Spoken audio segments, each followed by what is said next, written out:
He came home late again, smelling like hotel soap and someone else's perfume. She didn't ask questions anymore, just watched. Every answer he gave felt rehearsed. Her gut screamed the truth, but she had nothing. No texts, no lipstick stains, no receipts. She refused to be gaslit into silence. So she came up with a plan, not to catch him, but to expose him. If he could lie so easily, could he handle being lied to? She took one long look in the mirror and smiled. She didn't send the message. She just left it open where he'd see it. Her phone unlocked. Her smile careless. Her eyes watching. He glanced at it once, then again, said nothing. The seed was planted. By dinner, his hands were trembling around his fork. He asked casually, "Anyone text you today?" She shrugged. "Just a friend from work." Po.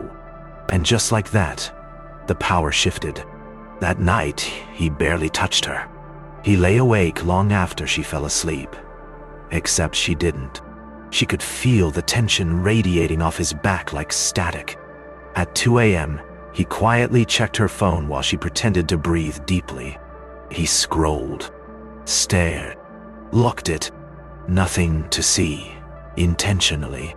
The game had officially begun, and he had no idea how far she was willing to take it. She wasn't angry.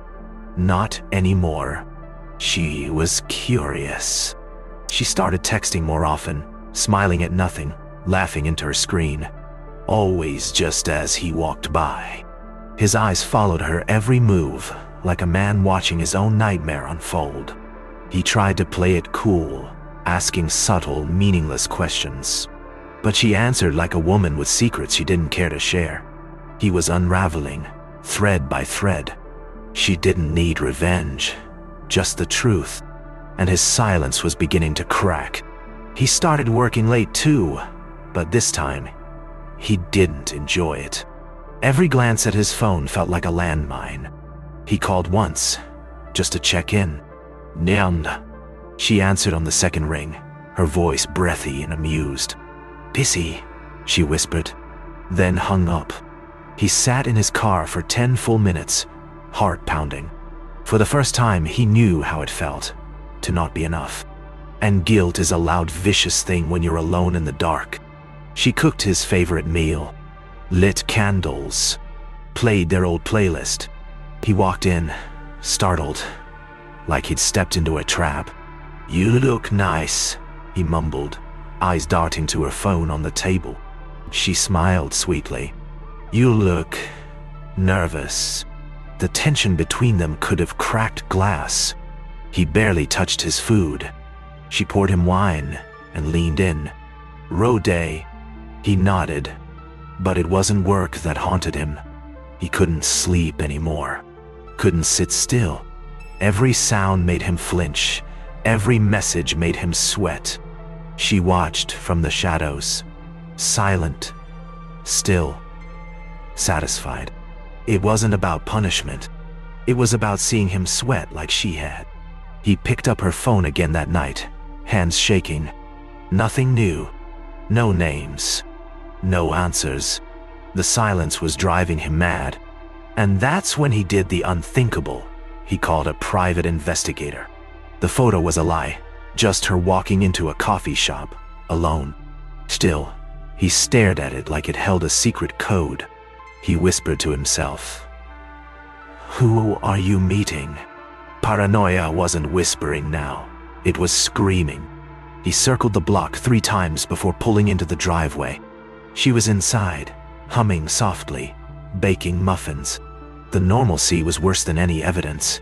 He no longer trusted the life he was living. She caught him going through her drawers, twice. He didn't even try to hide it this time. "Looking for something?" she asked coldly. He stood up fast, stammering, "No, I just..." She didn't blink. "You look like a man with something to confess." He turned pale, jaw clenched so tight it twitched, but he still said nothing. She walked past him slowly, whispering, "Keep digging." He locked himself in the bathroom and stared at his own reflection. For the first time, he looked like the man he truly was, guilty. He scrolled through their old photos, smiling in some, distant in others. His heart pounded louder than the silence between them. He typed out a confession, then deleted it. Typed again, deleted again. Fear paralyzed him, but guilt kept pressing forward. He knew the truth had claws, and they were closing in fast. She sensed him behind her, even before he spoke. His voice cracked. "I need to tell you something." She didn't turn around, didn't flinch. "It was one night, months ago. I didn't mean." Each word landed like a drop of acid. She stayed silent, letting him drown in his own storm. Finally, she turned. "Why now?" His lips trembled. "Because I thought I was losing you, and it felt like justice." The room felt colder after the truth came out. She didn't cry, not even once. He begged for forgiveness, swore it meant nothing. She whispered, "It meant everything the moment you hid it." Their love had been built on routine, not honesty. Now, the illusion was shattered, like the photo that had fallen during his confession. They sat in silence, both mourning different versions of the same story. And in that moment, she realized she didn't need revenge. She needed clarity. She didn't scream. She didn't fight. Instead, she folded her clothes with quiet finality. He stood in the doorway, hollow-eyed, watching the life he broke walk away. "Where will you go?" he asked, voice trembling. "Somewhere honest," she said simply. This wasn't about rage anymore. It was about release. Every zip of the suitcase sounded like closure. He reached out, but she didn't stop folding. She didn't run. She reclaimed. She sat with her thoughts, not her anger. The cafe was quiet, but her mind buzzed with everything left unsaid. It wasn't the betrayal that hurt the most. It was the pretending. Pretending she didn't see. Pretending she was fine. She had played a part, but now the mask was gone. For the first time in months, she exhaled without bitterness. Freedom didn't feel loud, it felt calm. Her fingers hovered over the screen. He had texted her every day, called, begged, but she hadn't replied, not once. Now, she wrote the only truth that mattered. "I forgive you, but I'm not coming back." Shai. She stared at the words for a long time, then hit send. Some stories don't need revenge. They just need an ending.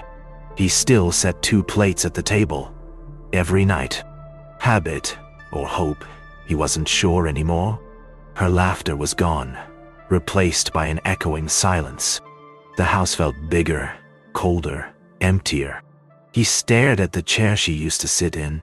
She had only ever wanted honesty. He gave her a lie. Now all he had left was the echo of her footsteps and the weight of his guilt. Some ghosts don't haunt. They just never come back. She didn't look back. The sun was setting, and the air smelled like new beginnings. People passed her by, unaware of the war she'd just survived. She didn't need to explain herself. Not anymore. There was power in her silence, in her choice to walk away. He lost her the moment he chose a lie over her trust. She had faked an affair and found her truth. And in doing so, she finally found herself. She watched the city slip past like an old memory. This wasn't escape. It was rebirth. Some hearts don't break. They shed. He thought she wanted revenge, but all she wanted was for him to feel what she had felt. And now he would, every night, without her. She had her answer, and he had his punishment. The truth always finds a way out, even when it's dressed as a lie.